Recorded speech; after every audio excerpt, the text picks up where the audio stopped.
Bonjour tout le monde, aujourd'hui on va parler de l'Assemblée nationale et plus précisément d'une tentative de la hacker. Nous sommes de ceux qui n'arrivent plus à aller voter la tête haute. Certains d'entre nous ne votent plus du tout. D'autres votent blanc. Ceux qui votent encore le font par défaut. Avec tristesse ou colère. Nous nous sentons piégés par un système politique Qui ne nous respecte pas. Ne nous entend pas et depuis quelque temps nous dégoûte. Alors que la campagne des élections législatives a déjà commencé pendant la campagne de la présidentielle, une initiative commence à refaire un peu parler d'elle, je veux parler de Ma Voix. Cette initiative a pour but de faire entrer des députés non professionnels à l'Assemblée nationale et elle a pu s'échauffer lors des élections partielles de Strasbourg les 22 et 29 mai 2016 et d'obtenir 598 voix, soit 4,75% des voix. Un score vraiment bien, surtout qu'il y a eu 78% d'abstention. Alors Ma Voix propose plusieurs innovations pour changer un peu la façon d'élire des députés, comme par exemple le fait de tirer au sort parmi les volontaires le candidat et son suppléant. Ainsi, il n'y a pas de compétition interne comme on peut le voir dans tous les autres partis. Pourquoi pas? Ça peut marcher. Le parti Nouvelle Donne avait par exemple procédé comme ça pour les élections européennes, mais on a vu que ça ne suffisait pas forcément à apaiser un parti. Encore mieux, Ma Voix a initié un vrai travail d'éducation populaire avec des vidéos et des sessions de formation sur le fonctionnement de l'Assemblée nationale, le travail législatif, le rôle et les missions d'un député avec visite du Palais Bourbon, le palais de l'Assemblée nationale. Là, je ne peux qu'approuver parce qu'il est nécessaire qu'un maximum de personnes connaissent bien le travail des députés et même des élus en général. Le meilleur coup de communication de Ma Voix, ça a été une affiche avec un miroir pour symboliser le fait qu'on vote pour soi. Désolé, mais là, je ne marche pas.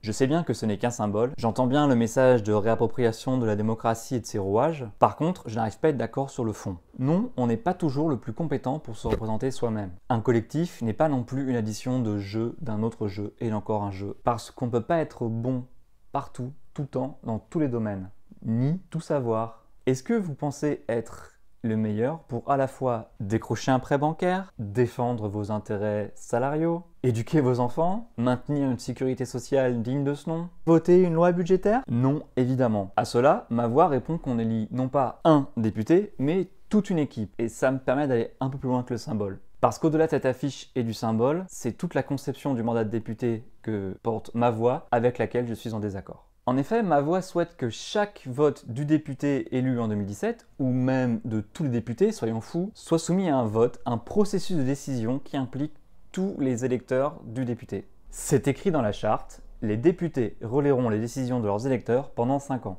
Déjà, quand on est élu, on n'est pas le député uniquement de ses électeurs, on est le député de tous les électeurs de sa circonscription.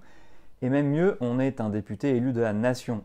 Un député ne représente pas uniquement le territoire qu'il a élu. Ce serait plus logique si les députés étaient élus à la proportionnelle sur une liste nationale, mais ça c'est un autre problème et c'est un autre défaut de l'Assemblée nationale. Première limite donc, au nom de quoi le député demandera-t-il leur avis uniquement à ses électeurs ou même uniquement aux gens intéressés par son activité. C'est aussi un peu naïf de penser que le ou la députée va prendre ses décisions dans son coin, tout seul, ou en écoutant que les méchants lobbies économiques. Chaque commission, chaque groupe parlementaire reçoit, à chaque fois qu'une loi est discutée, des experts de tel et tel sujet. On appelle ça des auditions parlementaires. Mais c'est vrai, et là Ma Voix touche juste, il est nécessaire d'ouvrir encore le processus de décision et de discussion, d'organiser le plus de concertation possible, de rendre accessible et d'impliquer un maximum de citoyens à chaque fois qu'une loi est discutée. Mais là, on touche à une des limites de l'exercice, qui est le même problème que pour toutes les organisations, le temps.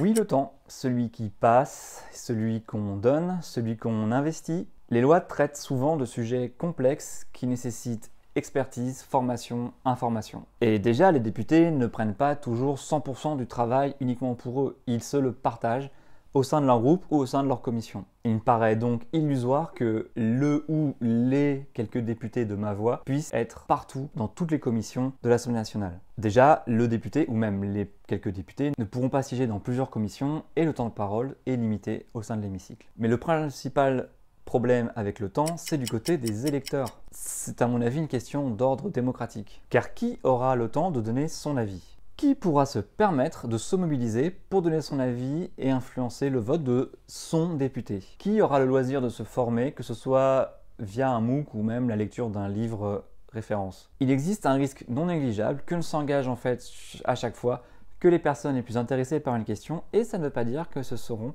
les plus représentatives et celles qui vont défendre l'intérêt général. En fait, le problème, ce qui me gêne, c'est que Ma Voix ne propose aucun programme. On ne sait pas pourquoi on voterait. Et finalement, les élus de Ma Voix se contenteraient de réagir et faire réagir des électeurs sur ce que proposera l'Assemblée nationale, la majorité parlementaire en fait, ou le gouvernement. Et donc c'est un peu limité puisque ce n'est que de la réaction au coup par coup. C'est vrai que nous avons un sérieux problème de représentativité à l'Assemblée nationale qui est dû en partie au système électoral.